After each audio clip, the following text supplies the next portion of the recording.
বন্ধুরা, আমরা দেখতে পাচ্ছি এখানে অনেকে সিরিয়াল ধরে টোকেন নিচ্ছে। আমি যেহেতু এখানে প্রথম এসেছি, সেজন্য আমার ভিতরে একটু কৌতূহল জন্মালো এখানে কি দিচ্ছে আর কি হচ্ছে। একটু সামনে এগোতে দেখলাম যারা সাজেকের উদ্দেশ্যে রওনা হয়ে যাচ্ছে গাড়ি কিংবা বাইক নিয়ে। প্রতিটি গাড়িতে কয়জন সদস্য রয়েছে এবং একটি বাইকে করে কয়জন যাচ্ছে, এগুলি লিস্ট করে তারা একটি করে টোকেন দিচ্ছে। আমরা যখন পরবর্তীতে সাজেক থেকে ফিরে আসব, এই টোকেনটা এখানে আবার জমা দিতে হবে। সেজন্য টোকেনটা অনেক যত্ন সহকারে আমাদেরকে রাখতে হবে।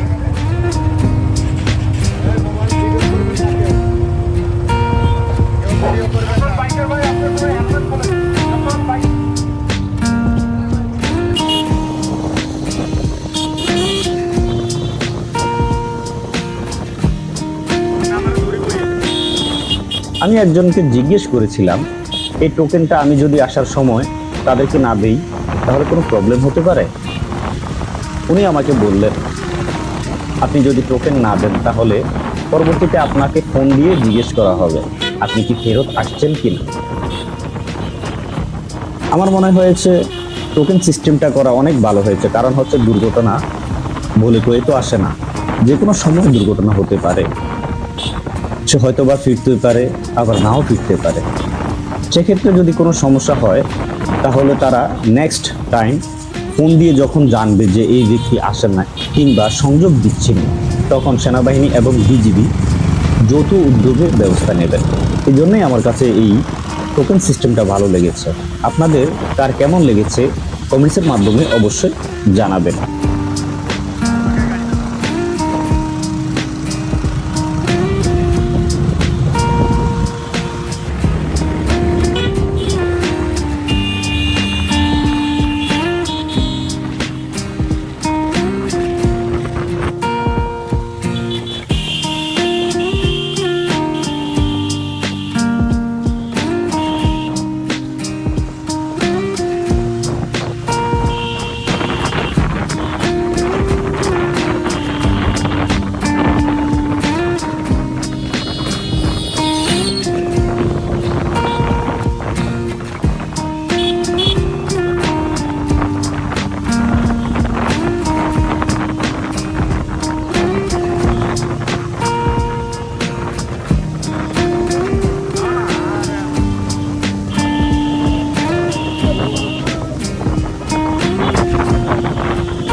ভিউয়ার্স, আসসালামু আলাইকুম রহমতুল্লাহ।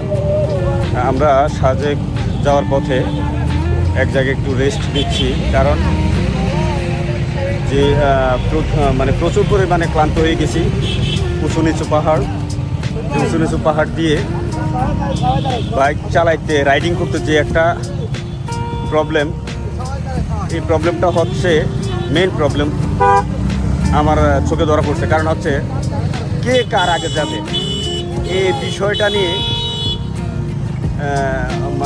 প্রতিযোগিতামূলক বাইক চালায়া আমার সামনে আমি আসতে আরও 3টা বাইক পড়ছে, আমার সামনে একটা বাইক পড়ছে আরেকজনের মাইরা দিয়া আমার গাড়ি দাঁড় করাইছি। আমি ব্রেকে পা রাখার পরেও আমার গাড়ি কাজ হয়ে গেছে, কাজ হয়ে যাওয়ার পরও পড়ে নাই। আমার পিছের যিনি ছিল উনি ফাল দিয়ে নাইমা আমার গাড়ি করে দৌড়ছে। তো এইভাবে আসলে এক জায়গায় আইসা এইভাবে তাড়াহুড়ো করে ড্রাইভ করা যায় না। আর ড্রাইভ করলে এখানে অ্যাক্সিডেন্টের ঝুঁকি এবং ভয় বেশি থাকে। তো আমরা এত তাড়াহুড়া না করে আস্তে ধীরে স্বস্তিতে আমরা বাইক ড্রাইভ করব। কারণ হচ্ছে সময় চেয়ে জীবনের মূল্য আমাদের অনেক। আমরা যদি বেঁচে থাকি তাহলে আমরা অসংখ্যবার আমরা এখানে আসতে পারবো, এখানকার সৌন্দর্য আমরা উপভোগ করতে পারবো। কিন্তু আমরা যদি নাই থাকি তাহলে এখানে আসার হবে না। কারণ আপনার একটা বিষয় খেয়াল রাখতে হবে, আমাকে ঘিরে আমার ফ্যামিলির অনেক স্বপ্ন আছে। কারণ হচ্ছে আপনি হয়তো বা আপনার ফ্যামিলির একমাত্র সন্তান হতে পারেন, কিংবা আপনার ফ্যামিলিটা আপনার উপরে ডিপেন্ডেন্ট করে কিন্তু চলতেছে। যদি আপনার কিছু হয়ে যায় আল্লাহ না করুক যদি আপনার কিছু হয়ে যায় তাহলে আপনার ফ্যামিলির কি অবস্থা হবে সেটা আমাদের মাথায় রেখে আমরা যারা বাইক ড্রাইভ করতেছি আমাদের এইগুলি মাথায় রেখে আমাদের গাড়ি চালাইতে হবে, বাইক ড্রাইভ করতে হবে। তা না হলে আল্লাহ না করুক দুর্ঘটনা যে কোনো মুহূর্তে ঘটে যাবে। যাক, আমরা আরেকটা বিরতি দেওয়ার পরে ওই যে আমাদের এখানে সেনাবাহিনীরা ডাকতেছে, ওইখানে অনেকে দাঁড়ায় রয়েছে, ওইখান থেকে আমরা আবার ওদের সাথে একসাথে হবো।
পয়েন্টে